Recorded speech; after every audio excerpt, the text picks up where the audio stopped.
Throughout the Gospels, Jesus offers his deep love and affection for the poor, teaching, commanding his listeners to feed the hungry, shelter the homeless, clothe the naked. Why? Because such conditions are evil and needs to be eliminated.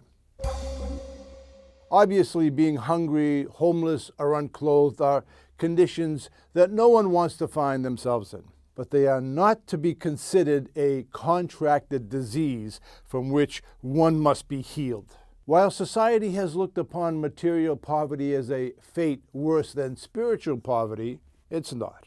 The real problem to solve is not only abject poverty, but how a lavish abundance of wealth and affluence could be better distributed and utilized for the common good.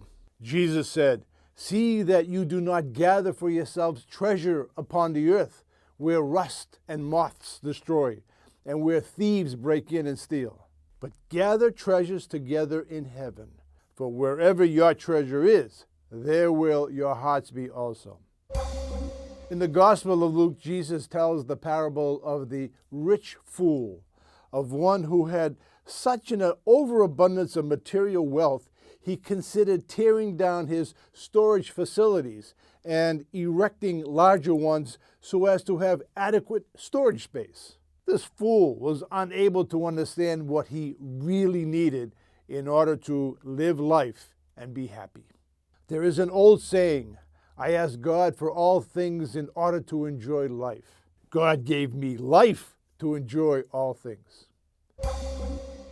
As we enter the Thanksgiving and Christmas holiday season, we are being bombarded with TV ads showing a luxury automobile with a red bow on it, the latest cell phone, and a lot of other high-end items with advertisers trying to persuade us to buy them, saying, "You deserve them." Perhaps, instead of glamorizing the ultra-rich, it's time to pray for them.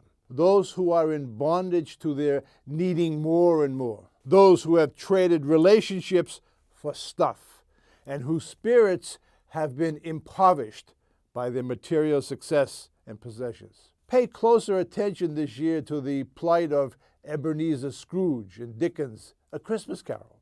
The 18th century philosopher Edmund Burke said, "If we command our wealth, we shall be rich and free. If our wealth commands us, we are poor indeed." Very little is needed to make a happy life. It is all within yourself and in your way of thinking. And as always, ultimately, that choice is yours.